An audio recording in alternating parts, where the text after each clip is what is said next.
Hola, chicos. ¿Sí? Sí, arquitecta. Bueno, Sí, profe. Señora. aparece ya una diferenciación entre la Nueva Granada y el Perú, ¿sí? Entonces, eso nos dice que este mapa es relativamente reciente. ¿Cómo se organizaron políticamente aquí en la época colonial? En principio, bueno, el territorio se organizó en unos grandes agrupamientos territoriales a los que ellos denominaron virreinatos. Entonces, un virreinato, como su nombre lo dice, es una extensión de tierra lo suficientemente grande, gobernada por un virrey y que tiene digamos que está subordinado al rey en primera instancia y que sus condiciones de mandato son limitadas. Entonces, el virrey está limitado por una real audiencia. La real audiencia viene siendo el estamento colegiado con gente que viene directamente como emisarios del rey, de confianza del rey, estoy hablando del rey de España. Y esta real audiencia es la que se encarga de la justicia, ¿sí? De la justicia, es decir, de la judicialización de la parte judicial, que es cómo se va a implementar en estos virreinatos. Esa real audiencia también daba unos limitantes al señor virrey.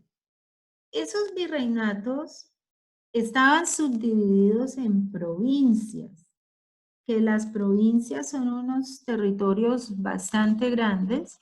Hagamos de cuenta como un tanto similar a los departamentos actuales, pero la diferencia es que esas provincias tenían, como en España, cierto nivel mayor de independencia, no tanto como sucede con el departamento, que el departamento está en una república, está completamente limitado por un gobierno central. Entonces las provincias mantienen un cierto nivel de autonomía, así es como funciona todavía en este momento en España.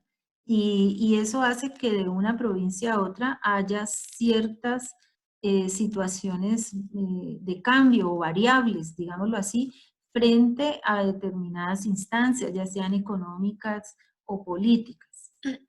Estas provincias tienen a un gobernante que se llama gobernador. Entonces, al igual que los departamentos de hoy día, tenemos a los gobernantes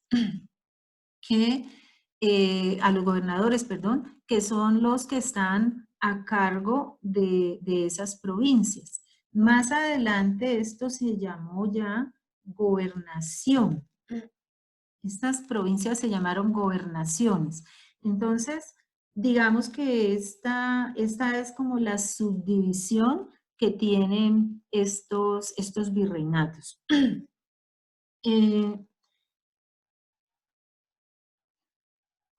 Aquí tenemos a la ciudad de Popayán, el entorno urbano de lo que era la pequeña ciudad de Popayán en el siglo XVIII. Fíjense que a pesar de que el siglo XVIII pues fueron 200 años después, posteriores al descubrimiento de América, digámoslo así, y al inicio, ¿sí? Y al inicio ya de la colonia propiamente dicha, pues vemos que 200 años después, estos pequeños poblados, estas pequeñas poblaciones, no es que fueran muy grandes. Básicamente, el entorno geográfico que tenemos aquí es el mismo que obedece al centro histórico monumental de esta ciudad. con unas limitantes que tienen que ver al norte, digámoslo así, el río Molino. Al sur, pues vamos a tener, al sur y al occidente va a estar pues la zona montañosa, ¿sí? Y alrededor, bueno, ¿cómo se configuraba el espacio fundacional? En principio, ellos configuran y marcan todo el espacio central de lo que se conoce como la Plaza Mayor, lo que actualmente tenemos como Parque Caldas. Fíjense que no es Parque Caldas, es Plaza Mayor, y en eso hay que hacer un énfasis, porque el nombre de, primero, parque y segundo, Caldas, es una situación que obedece al siglo XIX y al siglo XX, después de la independencia, cuando se honró a todos los protagonistas de la libertad acá en estos territorios. Entonces, antes, al igual que en España, se conoce como Plaza Mayor.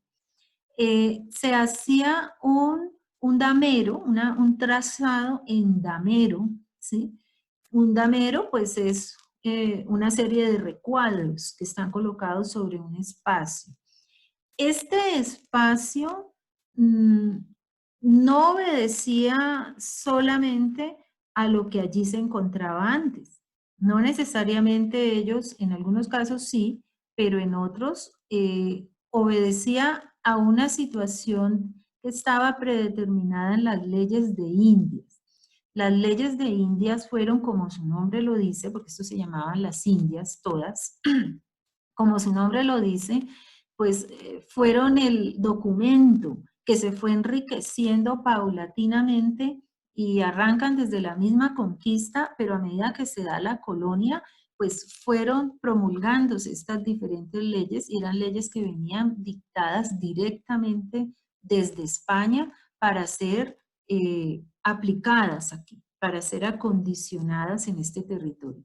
Entonces, dentro de las leyes de Indias se mencionaba que debía haber un valle, que ese valle tenía que tener buena irrigación de aguas para poder que estas aguas estuviesen surtiendo las necesidades del líquido al poblado, que además tenía que estar resguardado por ciertas condiciones, por ejemplo las montañas. Entonces, casi que esos valles, casi que las mismas condiciones las vamos a encontrar en gran parte de esas ciudades. En lo posible el poblado debía estar arriba del río para que, entonces si ustedes miran, la ciudad va bajando porque los ríos son escorrentías. Entonces es lógico que si aquí en la parte de acá hay un río, pues la parte montañosa venga de otros lados. Entonces la ciudad o el poblado debía estar en la parte alta, mirando o en la mitad entre la montaña y el río, con fines a que si el río se crecía, pues no inundara la ciudad o no inundara pues el pequeño poblado. Entonces siempre los ríos van a estar en la parte baja. Esta misma disposición la vamos a tener en Bogotá, la vamos a tener en Cali, la vamos a tener, bueno, en todas las ciudades de fundación española va a ser el mismo modelo. Fíjense ustedes que la Plaza Mayor se coloca a una distancia prudente del río. La misma distancia que tenemos de la Plaza Mayor al río Molino, la tenemos en Cali, del Parque Caicedo, actual Parque Caicedo o la Plaza Mayor de Cali, al río Cali, como se llama hoy día. Y es exactamente la misma distancia, son aproximadamente 2 cuadras, lo que dice que eso está predeterminado, que eso no es una casualidad. Entonces, este modelo fundacional obedece a una distribución de ciudad renacentista o ciudad castrense o ciudad militar, que tenía unas condiciones dadas, predispuestas. El damero era necesario para varias cosas. Primero, para poder que, digamos, se tuviera pues una organización clara acorde con el Cardo y el Decumano antiguo de la ciudad romana. Entonces, había, digamos, una claridad en esa distribución y en esa organización para poder llegar, pero también para que los vientos corrieran y airearan la ciudad, para que los vientos, o también para que las avenidas en el momento, y entendamos avenida como avenida de agua en el momento de la lluvia. Entonces, el concepto de avenida, como hoy tenemos avenida es de carros, ¿cierto? El concepto de avenida es avenida de agua, es decir, inundación. Cuando llueve aparece gran cantidad de agua y esas aguas tienen que correr claramente hacia la escorrentía, que es el río. Entonces, por eso está perpendicular o tiende a estar perpendicular al río, para que una vez llueva, esas escorrentías de las calles pudieran llevar las aguas, evacuar las aguas y no hubiese inconvenientes en los pueblos o en las ciudades. Generalmente se daba una ocupación de estas primeras, de estas 4 caras, digámoslo así, estas 4 manzanas de la Plaza Mayor, era lo más importante. Entonces, aquí se iba a ubicar la iglesia con el cementerio. Fíjense ustedes que el primer cementerio que hubo en esta ciudad estaba al lado de la iglesia principal. Las iglesias estaban, miren ustedes en la ubicación de la iglesia. La iglesia hoy día está aquí y acá, ahí está la casa, el palacio episcopal y en la esquina está la Torre del Reloj. La Torre del Reloj que hoy es un monumento separado y sin una función, hoy se convirtió en un símbolo. Dejó de tener una función clara que era el campanario de esa primera iglesia. Entonces, la primera iglesia la vamos a ver organizada. La iglesia está ubicada lateralmente y no frontalmente hacia la Plaza Mayor. Y eso tiene una razón de ser, porque resulta que las iglesias no deberían, el acceso principal no es este. Aquí no había atrio. El atrio de la iglesia básicamente era la Plaza Mayor, pero el acceso a la iglesia era por este lado. Entonces se colocaba de esta manera para que no hubiese interrupciones con el rito de todo lo que pasaba en la Plaza Mayor. Es decir, la Plaza Mayor no era solamente, eh, digamos, un espacio público ciudadano por excelencia. Allí pasaba de todo, era el único espacio que había. Por lo tanto, allí iban a dominguear, ¿cierto? Iban a pasear porque no tenían a dónde más ir. Allí se daba el castigo, se daban las puestas de todo lo que tenía que ver con lo militar, ¿sí? Allí se daba, cuando habían castigos, ¿qué elementos había en esa Plaza Mayor? En esa Plaza Mayor había 2 elementos fundamentales. Uno era la cruz atrial, que la cruz atrial era demostrativa de que ese espacio se debía a Dios, ¿sí? Era como la representación de Dios, digámoslo así. Y por otro lado, el cepo, que representaba el castigo. Entonces era como Dios y ley de alguna forma. Entonces, en esa Plaza Mayor deberían existir esos 2 elementos. Por lo tanto, las revistas militares, era una plaza de armas también, y las revistas militares también se colocaban allí. Las procesiones, pues, arrancaban de allí. Ya les dije, entonces la Plaza Mayor significaba todo, lo bueno, lo malo y lo feo, ¿sí? Lo religioso, el culto, pues absolutamente era todo lo que se hacía en esa Plaza Mayor. Posteriormente, de ocupar estas 4 caras o estas 4 manzanas que daban frente a la Plaza Mayor, cómo se hacían esas distribuciones. Ya dije, por un lado, la representación de la iglesia y enfrente la representación del poder.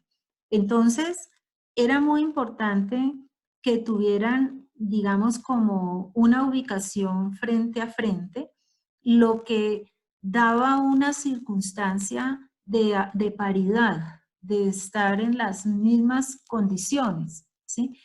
En las otras manzanas, las otras manzanas eran dispuestas para personas que habían sido, bueno, la cárcel se colocaba también allí, la administración de justicia se colocaba también en las otras manzanas, y también algunas casas de personas importantes que por algún motivo pues se habían destacado dentro de ese poblado, por la razón que fuera. Ya después se daban estas 4 esquinas. Eso era como una segunda instancia. La ocupación que tenía el poblado, el primer poblado, digamos, colonial, es que se ocupaba siempre la esquina. Entonces la manzana se partía generalmente en 4 partes.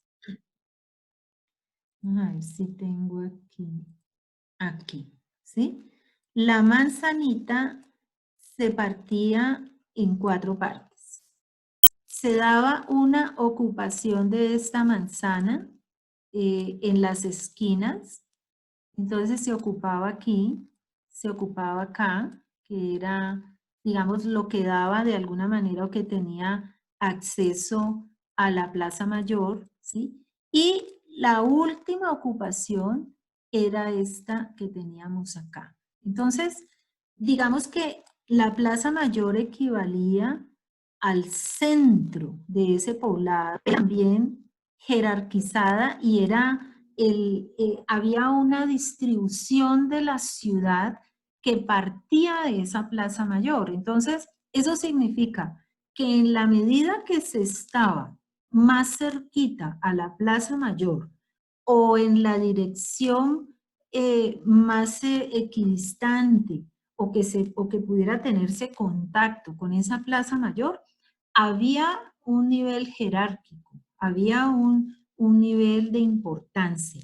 Entonces, la distribución, el espacio territorial, no solamente era una distribución arquitectónica o una distribución, digamos, de loteos, sino que eso también era representativo de la organización social. Entonces, el espacio territorial representa la organización social y política de ese estamento, de ese lugar.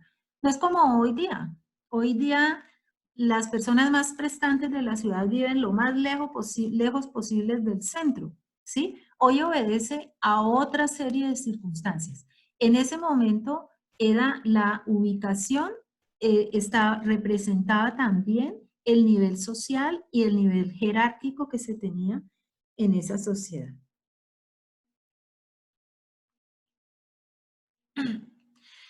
Bueno, la basílica o la iglesia. Fíjense que la vez pasada hablábamos de los centros doctrineros.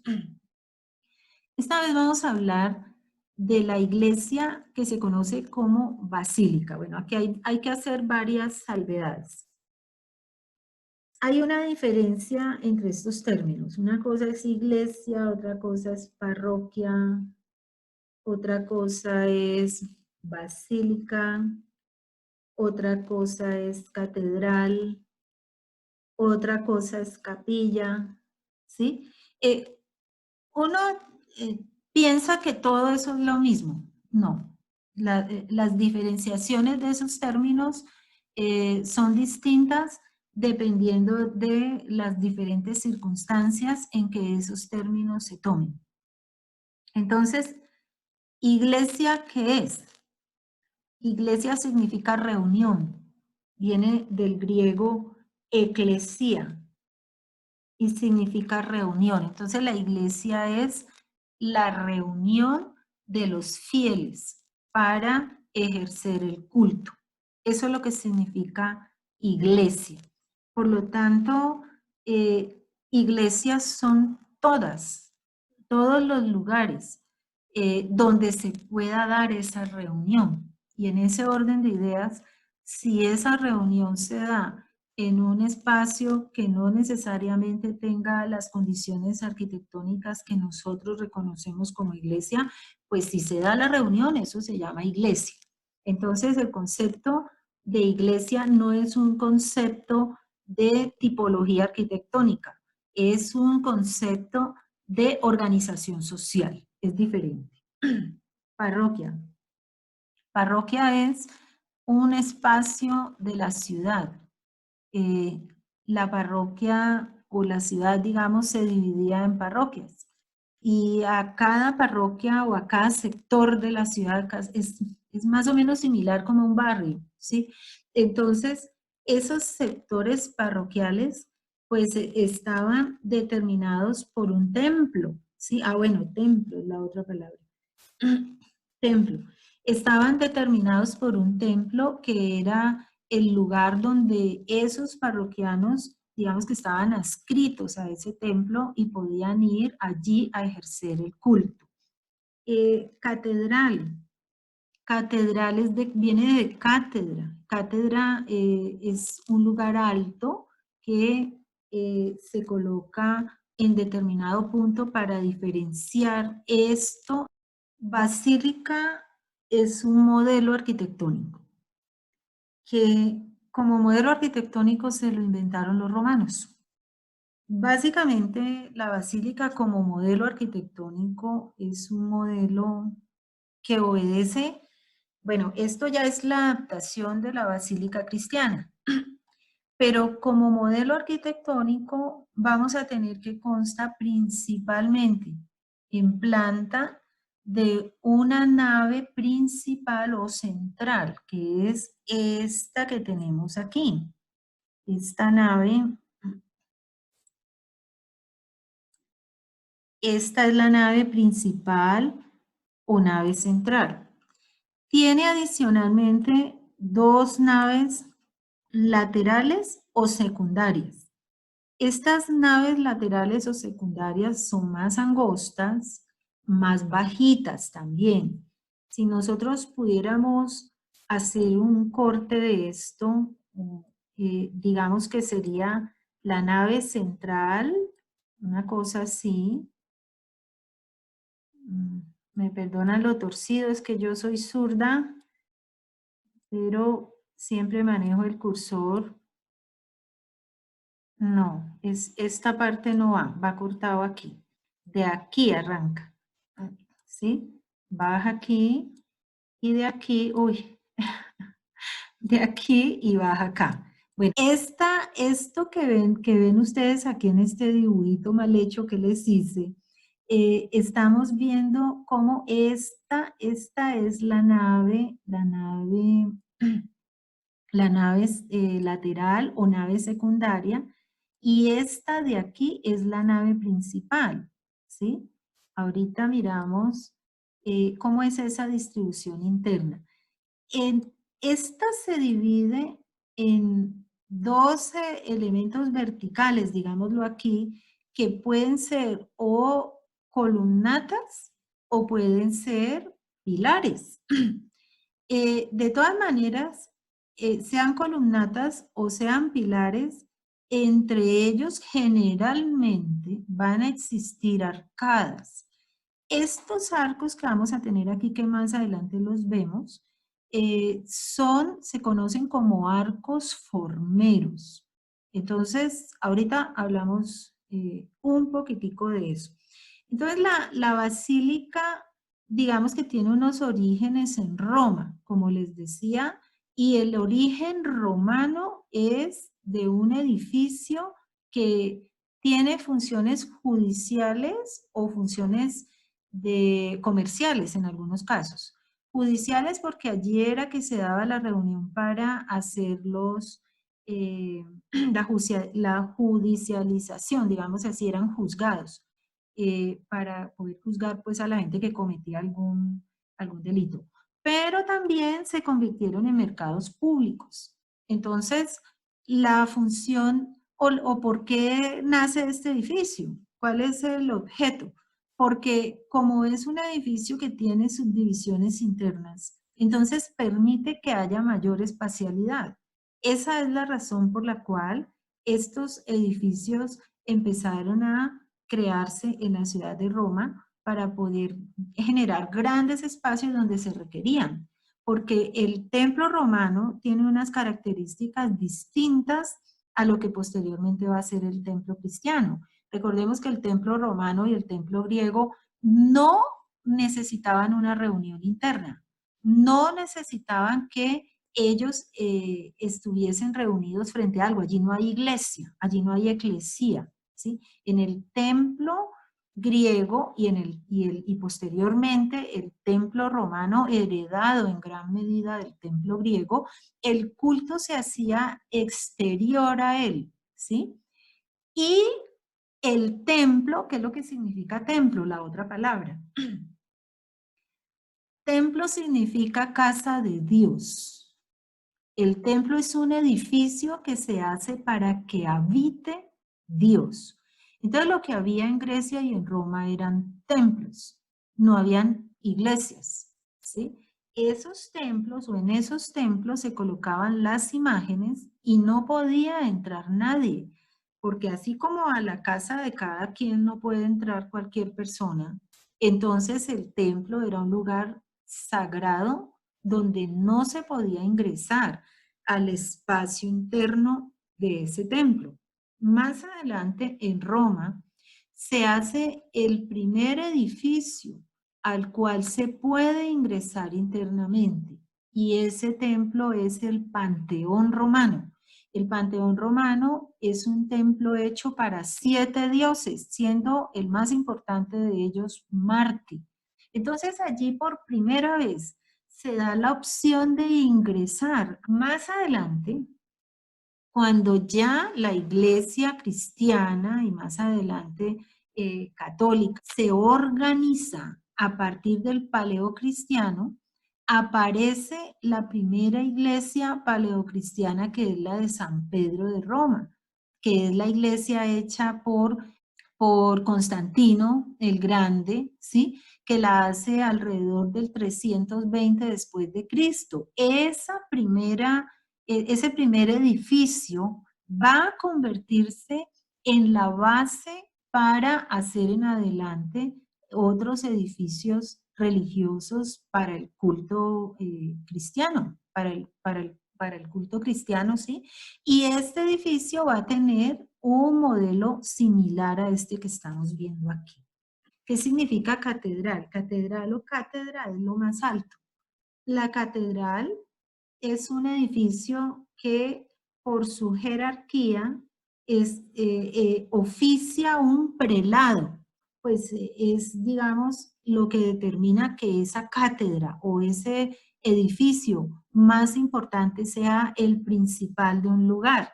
Estaban ubicadas en lugares que eran centros capitales o ciudades más importantes, y que por eso allí oficiaba un obispo. Entonces, la ciudad de Popayán, de las primeras o la primera catedral que se va a tener después de la de Bogotá, ¿sí?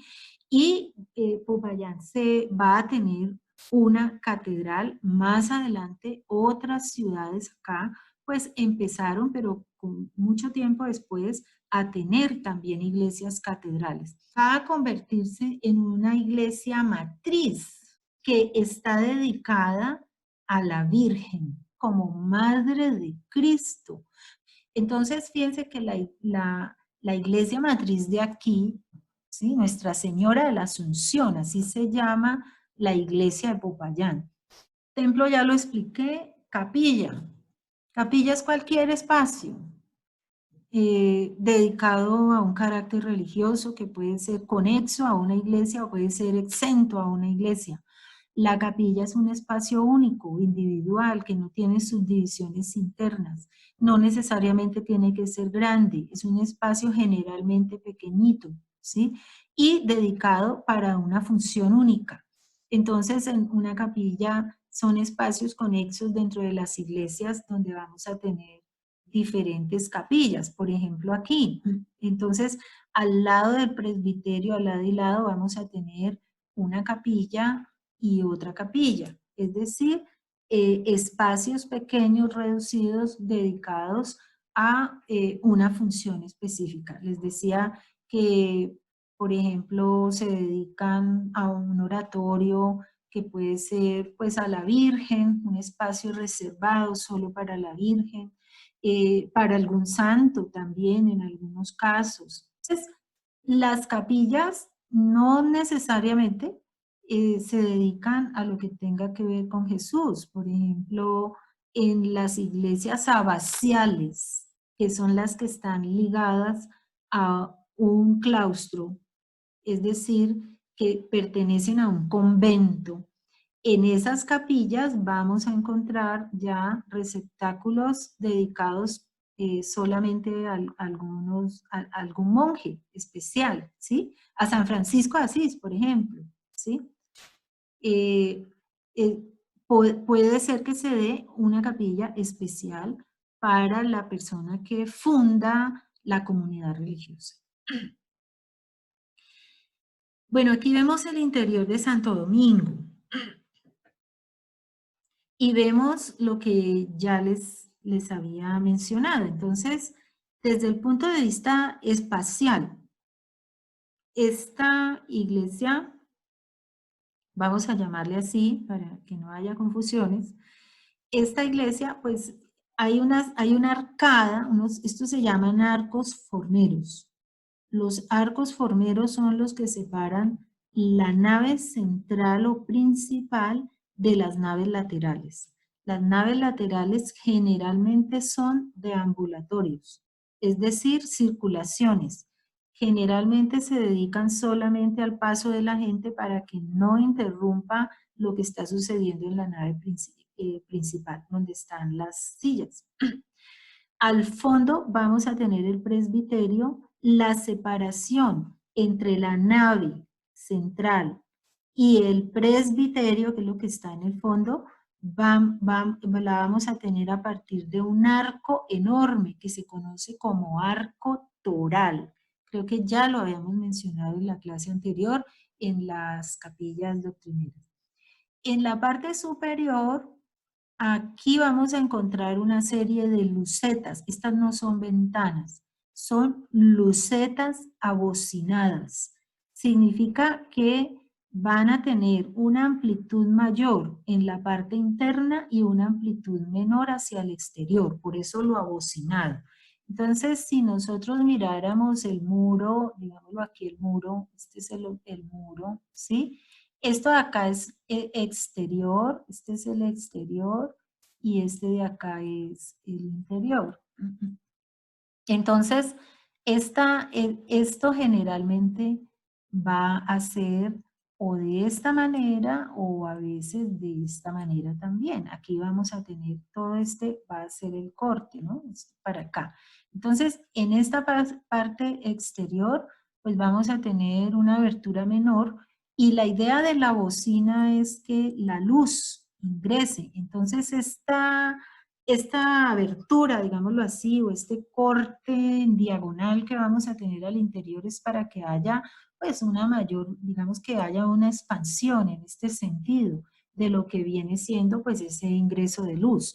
Entonces la función de estas lucetas y no ventanas, porque es que ojo que es que le llamamos a cualquier hueco ventana, una ventana, la función de una ventana es ver por él.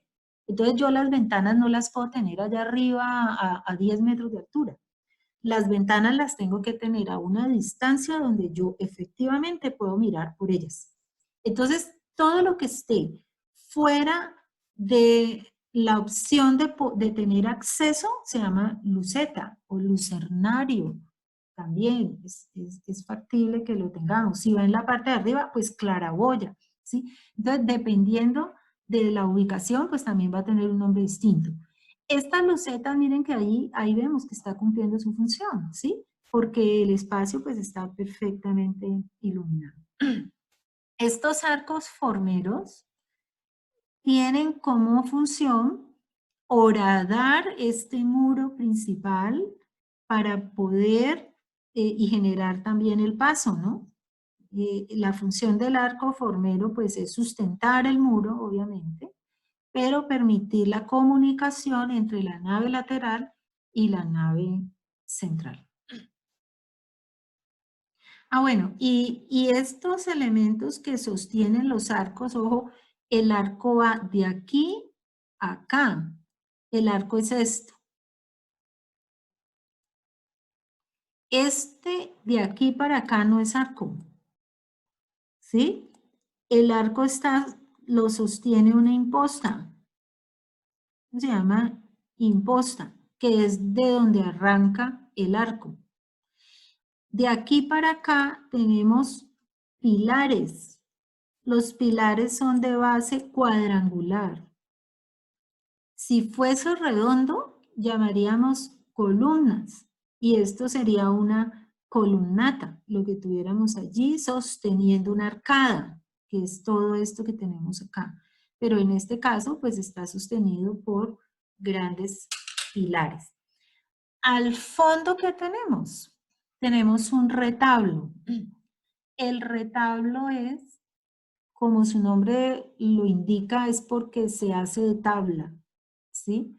Entonces, el retablo viene siendo, digamos, un elemento, una construcción de tablas que tiene como función sostener una serie de elementos iconográficos para poder, digamos, sustentar toda esa parte religiosa. Entonces, la función del retablo es eso, dependiendo de la época en que ese retablo se haya hecho, pues los retablos también obedecieron a los estilos. Entonces el retablo gótico pues es distinto al renacentista y a su vez este es distinto al barroco.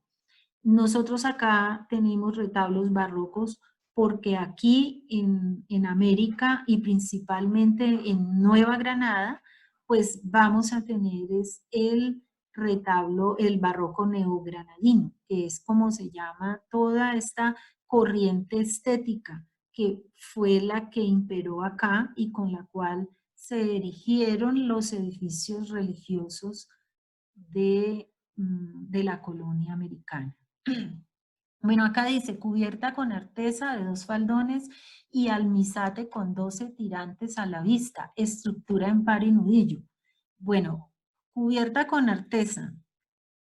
¿Se acuerda que yo la clase anterior yo explicaba lo que era el par y nudillo? Entonces, si nosotros tenemos esto acá, acá tenemos, digamos, par, par, ¿sí?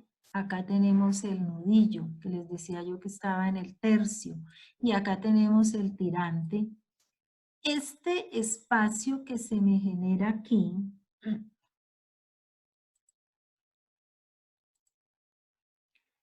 digamos que esto que se me genera aquí en este punto, ¿sí? Es lo que me va a configurar la artesa. Entonces miren que está configurado por esto que tenemos aquí, que lo determinan los nudillos.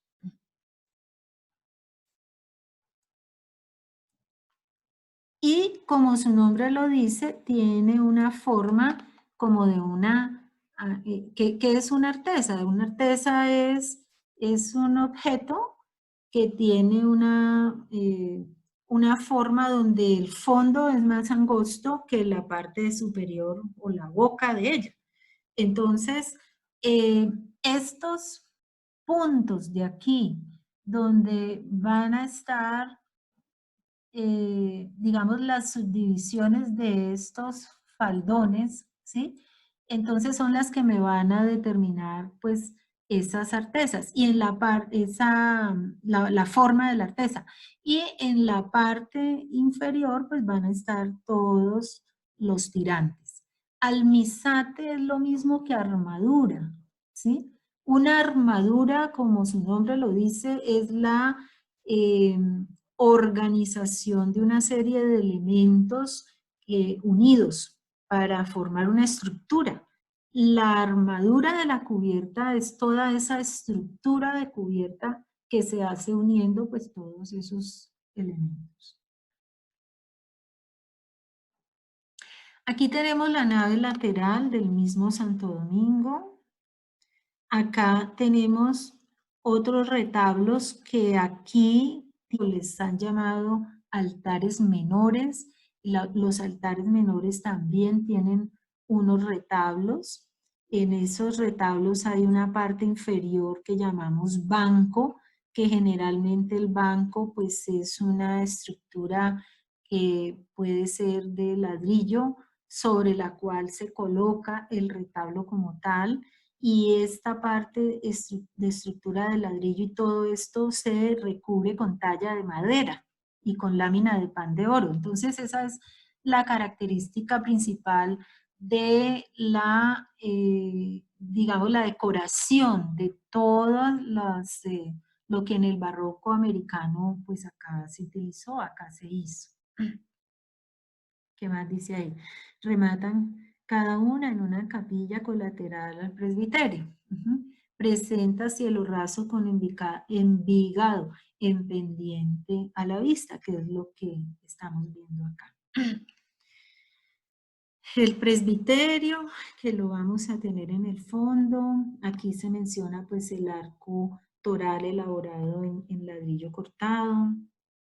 Dice, al fondo de este y contra el testero se localiza el altar mayor de influencia neoclásica y orden corintio, ¿sí? Es decir, pues, el orden de influencia neoclásica por la, digamos, la composición, la distribución, la organización, la columnata, toda esa parte decorativa es la que tiene que ver con el neoclásico, lo que indica que esto pues se hizo, a pesar de que es barroco americano, posteriormente ya en el siglo XVIII se entró muchísimo más y hacia el siglo XIX en lo que es el neoclásico, cómo se implantó acá. Entonces, eso va a generar que, digamos, la distribución del espacio, la organización, esa parte decorativa, obedezca a ese neoclasicismo. Bueno, aquí muestra el desnivel, ¿no? Ese presbiterio tenía que ser más alto, ya lo habíamos dicho en la capilla doctrinera, y lo mismo sigue para estas iglesias. Los arcos formeros, que generalmente son arcos de medio punto, ¿sí? Aquí habla dice, abocinados, que demarcan las ventanas del claristorio. No, esto en realidad pues refiere a los de acá arriba. Los que son abocinados son estos de acá arriba. Estos arcos formeros no son abocinados. Estos arcos de acá no tienen bocina. Es decir, si uno mira tanto la cara interna como la cara externa y toda la parte de la rosca, que es esta parte interna del intrados del arco, ¿sí? No es abocinado, es plano, ¿no? Es plano. Bueno, acá que dice el coro. Bueno, decíamos que estas iglesias adelante, en la parte del acceso principal, generalmente hay un espacio acá que está determinado por una bóveda rebajada. Rebajada porque aquí no alcanza a ser un arco de medio punto, este es de medio punto, y rebajada porque es más bajito que el medio punto. Entonces aquí se me genera una bóveda que está en el acceso, dice a los pies del templo. Bueno, esto es muy importante. Los templos tienen pies y cabeza. A la entrada del templo por la parte principal están los pies del templo. Encima de los pies tenemos el coro alto, como se llama, o el coro. Allí también hay una luceta hacia afuera. Y en la parte inferior se llama el sotocoro o bajo coro, que es lo que está en la parte pues del acceso y que está marcado por esta bóveda rebajada que les decía yo. Dice coronado por cornisa mistilínea, es decir, es que tiene pues unas formas diferenciadas.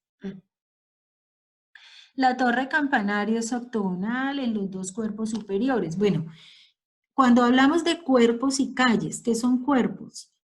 Toda la distribución horizontal de un edificio, digamos esto, aquí esto, ¿sí? Este es el cuerpo 1, el 2, el 3, son los cuerpos, ¿sí? También tenemos una distribución que se denomina como calle. Entonces, estas son las calles. Toda la vertical la vamos a denominar como calle. Entonces, les decía yo que aquí lo que vamos a tener es una distribución en el imafronte o en la fachada que denominamos como organización tripartita. Esa organización tripartita es la distribución que generalmente se hace en 3 partes.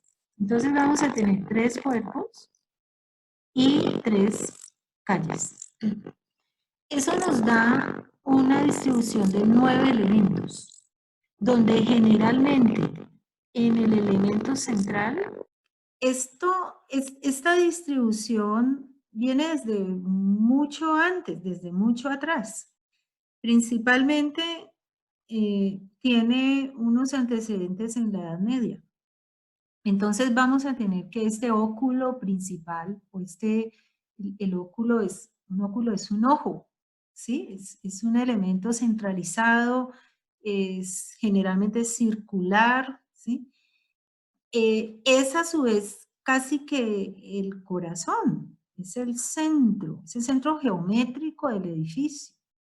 Entonces, esto que nos va a simbolizar el antiguo rosetón que veíamos en algunas de las iglesias medievales, pues va a estar ubicado de alguna manera aquí.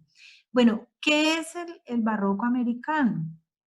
El barroco americano, digamos que se llamó barroco americano porque obedece al traslado de ciertos valores estilísticos que se pueden enfocar dentro de ese contexto de lo que es el barroco. Pero es americano porque aquí va a tener unas condiciones, digamos, estilísticas, tecnológicas, unas condiciones particulares que obedecen a las condiciones que cada quien tenía en el lugar de origen. Entonces, el barroco americano no es en sí mismo un estilo como tal, sino que es el acondicionamiento que en América se hizo del estilo barroco que se traía de Europa. Ese acondicionamiento pues va a dar como resultado que aquí se coloquen muchos elementos decorativos sueltos o desligados de la academia o de las características que el barroco, digamos en el entorno europeo, tenía más rigor, ¿sí? No, acá va a ser como ellos lo comprendan, entonces hay un nivel, un carácter de flexibilidad que hace muy particular el uso de esos elementos estilísticos aquí en tierras americanas. Entonces la portada, que generalmente es el elemento jerárquico que resalta al exterior de los edificios y que marca el ingreso y marca la importancia de este punto, de este elemento. Entonces, pues, por ejemplo aquí, el hecho de colocar esta portada acá, de cortarla de esta manera, cortar el frontón, ¿cierto? Pues es parte del acondicionamiento como ellos lo entendieron en ese momento, ¿sí? Como se comprendió, sin que tenga pues ese rigor de cómo tiene que ser un frontón bien hecho. Eso acá pues no se ve. Bueno, aquí tenemos varias imágenes. La planta baja de la iglesia de San José. Por ejemplo, aquí hay unas características bien interesantes de esta iglesia. En esta parte de acá pues está la sacristía y hay diferentes dependencias conexas. Aquí pues vamos a tener el altar Y aquí va a estar la cúpula. San José tiene una cúpula, esto es lo que se conoce como el crucero. Entonces es bien interesante porque es la adaptación de una basílica, que una basílica, les decía que la basílica es una tipología arquitectónica. La basílica es diferente a la tipología de cruz latina, por ejemplo. Pero aquí lo que encontramos es una mezcla, digámoslo así, entre lo que podría ser, parecerse o acondicionarse a una cruz latina sin que tenga unas salientes aquí para generar esos brazos del transepto de la cruz latina, pero se asemeja o se acondiciona. Es una adaptación, por eso les digo, de esos modelos. Entonces, si bien aquí nosotros no podemos decir que esto específicamente sea una cruz latina, pero intenta condicionarse a una cruz latina. Aquí hay algo interesante, esta iglesia tiene fachada de 2 torres, pero cuando uno mira la torre campanario que tiene real es esta. La torre es un espacio diferenciado, lo veamos también en Santo Domingo, que es un espacio que se hace para poner una campana. ¿Y la torre qué es? La caja de resonancia, exactamente eso. Una torre es una caja de resonancia a manera de un instrumento musical gigante, ¿sí?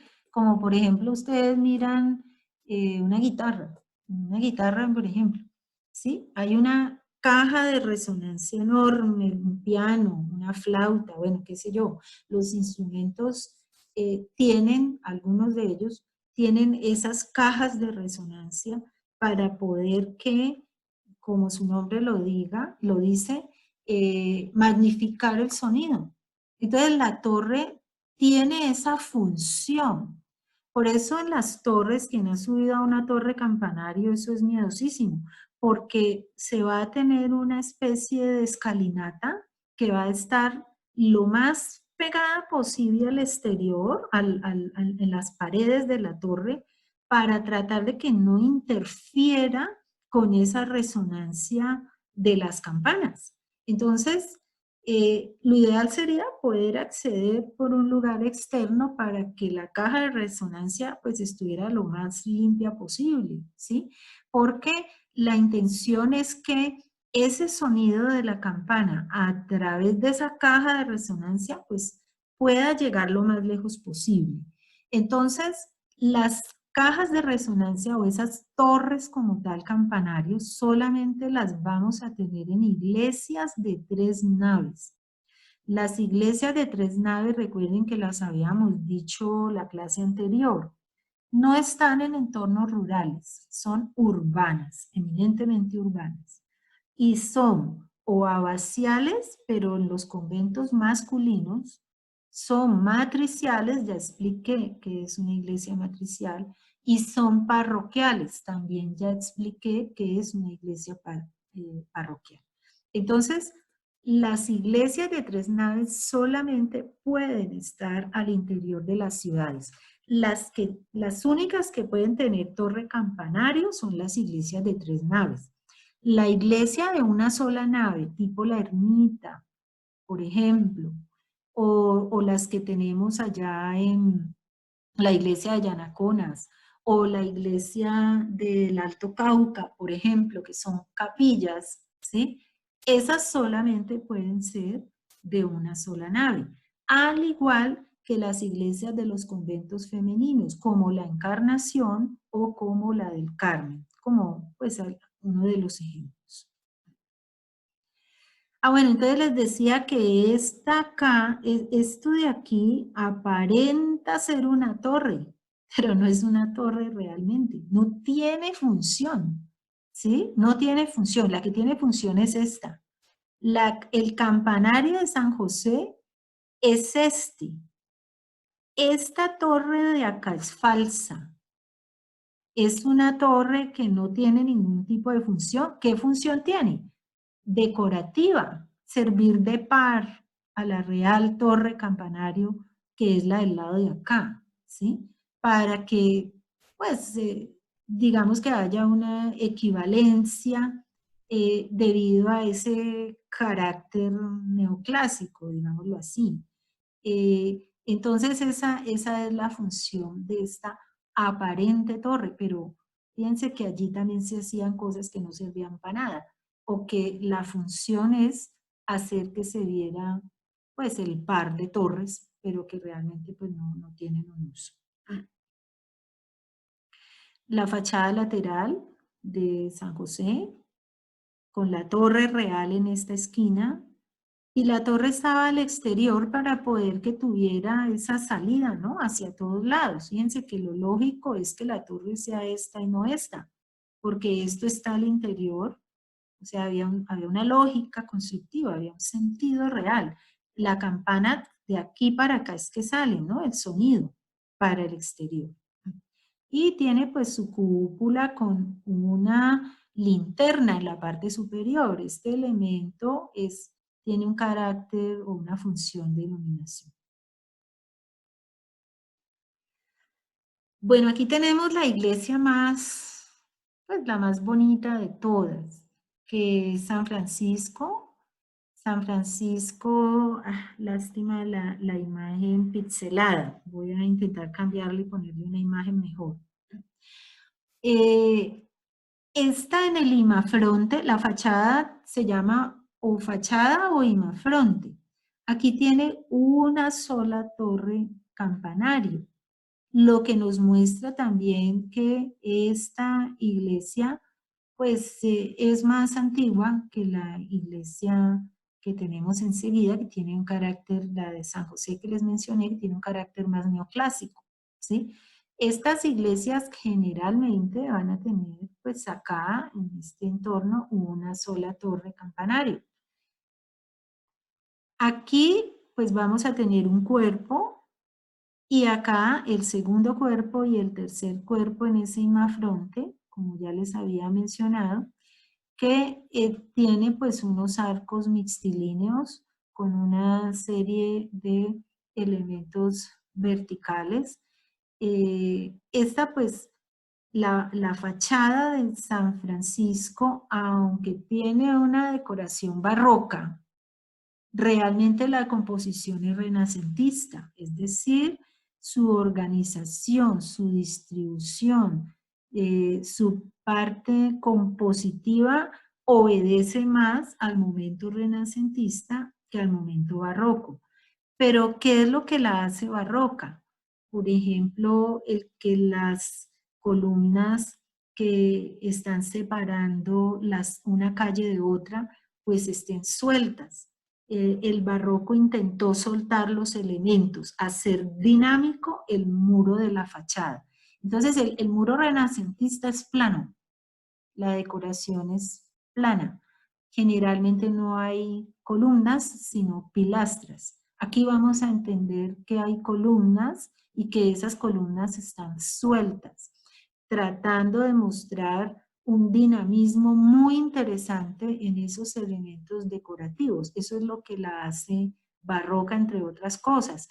Las formas que se colocan, el uso también de ciertos órdenes por encima de otros, el uso de elementos formas, por ejemplo, elípticas o formas que se salen de la regularidad renacentista, ¿sí? Esta dinámica que tenemos acá en el mismo cupulín, por ejemplo, de la torre, ¿sí?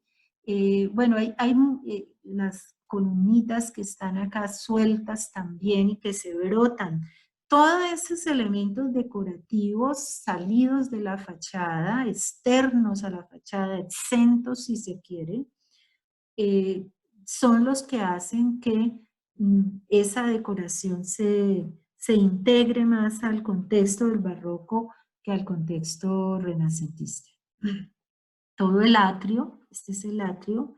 Un atrio es un espacio abierto que se coloca al frente o fuera de algo, ya lo había dicho también en la clase anterior. Bueno, la planta baja. Bueno, las iglesias tienen planta baja y planta alta. La a pesar de que sea un solo piso. La planta baja es donde está la distribución y se ve ya el funcionamiento. Entonces, la nave lateral, aquí, ¿sí? Vamos a encontrar estos arcos formeros y una serie de pequeños arcos acá. A ver si pudiera yo...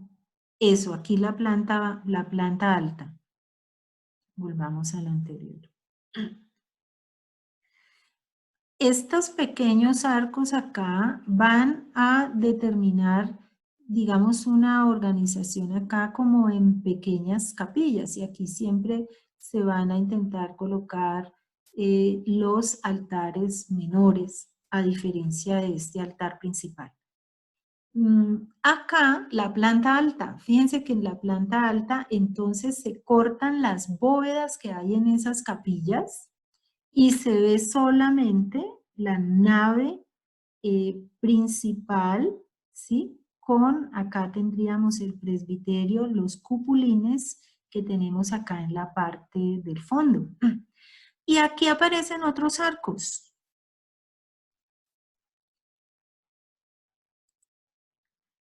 Estos arcos que están aquí, estos arcos de acá, que son los que aquí no vamos a tener artesa, en San Francisco va a haber una bóveda.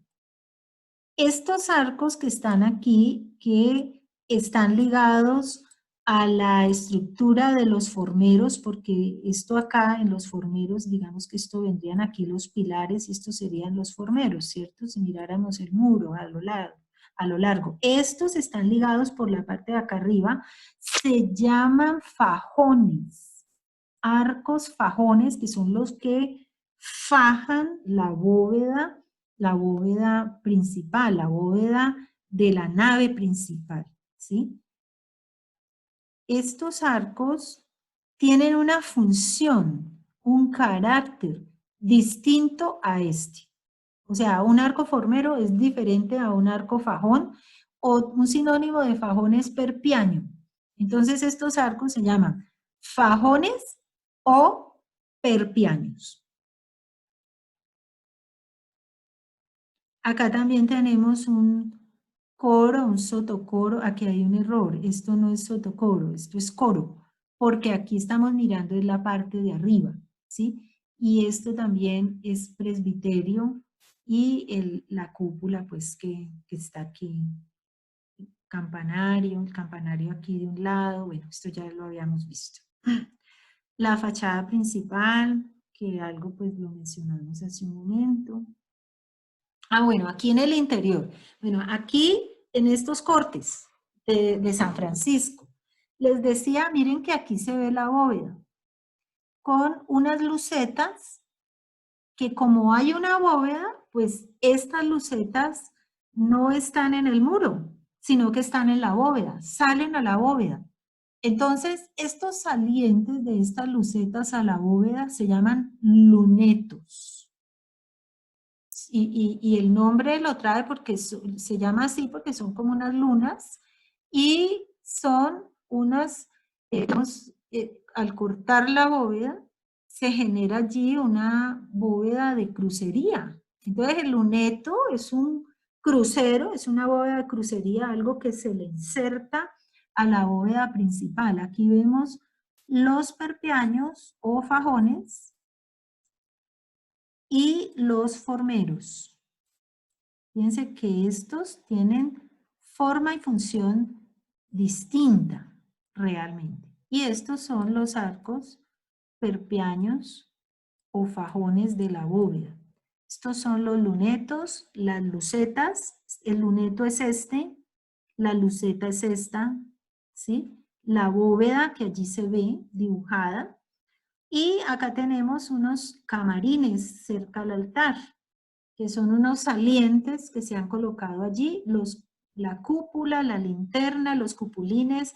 Aquí tenemos el coro, el sotocoro. Encima del coro también hay una bóveda. En este momento no tengo claro si es rebajada esta bóveda. Es probable que sí y ya. Bueno, aquí pues esta distribución entre la bóveda y los arcos, porque aquí hay unos elementos decorativos, pues aquí tenemos un entablamiento con unas cornisas, unos cornisamientos.